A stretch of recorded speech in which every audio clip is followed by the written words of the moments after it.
ഖുതുവത്ത് കാൽവെപ്പുകളാണ്. ഹദീസുകളിൽ പലയിടത്ത് നമ്മൾ വായിക്കുന്നൊരു വിഷയമാണത്. വമാ മിൻ ഖുതുവത്തിൻ അഹബ്ബു ഇലല്ലാഹ് മിൻ ഖുതുവത്തിൻ യംശീഹ യസ്ലു ബിഹാ സഫൻ എന്ന് ഹദീസിൽ കാണാം. അള്ളാഹ്ക്ക് ഏറ്റവും ഇഷ്ടപ്പെട്ട ഖുതുവത്ത് കാൽവെപ്പ് ഏത് കാൽവെപ്പാണ്? മിൻ ഖുതുവത്തിൻ യംശീഹ യസ്ലു ബിഹാ സഫൻ, ഒരു സഫിൽ ആളുകളെ ചേർത്ത് നിർത്താൻ നടക്കുമ്പോഴുള്ള കാൽവെപ്പ്.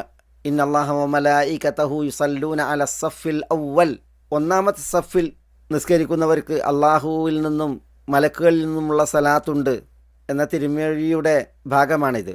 ചില നിവേദനങ്ങളിൽ അസുഫൂഫിൽ ഉവൽ, മുൻ സഫുകളിൽ, അസുഫൂഫിൽ മുതഖദ്ദിമ, അപ്പോൾ ഒന്നാം സഫിൽ മുൻ സഫുകളിൽ നിസ്കരിക്കുന്നവർക്ക് അള്ളാഹുവിൽ നിന്നുള്ള സലാത്ത്, കാരുണ്യവും പ്രശംസയും, അതുപോലെ മലക്കുകളിൽ നിന്നുള്ള സലാത്ത്, അള്ളാഹുവിൻ്റെ കാരുണ്യം പൊഴിയാൻ, പ്രശംസ ലഭിക്കാൻ മലക്കുകളുടെ ദുആ, അതാണല്ലോ മലക്കുകളുടെ സലാത്ത്. ഈ വിഷയം പറഞ്ഞാണ് നബി സല്ലല്ലാഹു അലൈഹി വസല്ലം പറയുന്നത്, വമാ മിൻ ഖുതുവത്തിൻ അഹബ്ബു ഇലല്ലാഹ് മിൻ ഖുതുവത്തിൻ യംശീഹ യസ്ലു ബിഹാ സഫ എന്ന്. മാ മിൻ ഖുതുവത്തിൻ അഅ്ളമു അജ്റൻ മിൻ ഖുതുവത്തിൻ മശാഹ റജുലുൻ ഇലാ ഫുർജത്തിൻ ഫീ സഫിൻ ഫസദ്ദഹ.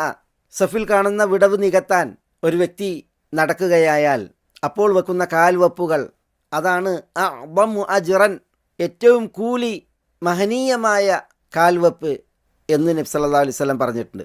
അപ്പോൾ ഖുതുവത്ത് അർത്ഥമാക്കുന്നത് എന്ത്? അത് നമ്മുടെ മനസ്സിൽ തെളിയാനാണ് ഞാൻ ഈ ഒരു സഫ് നികത്തുന്നതിൻ്റെ ഉദാഹരണം, മുൻ സഫുകളുടെ ഉദാഹരണം നിങ്ങളെ കേൾപ്പിച്ചത്.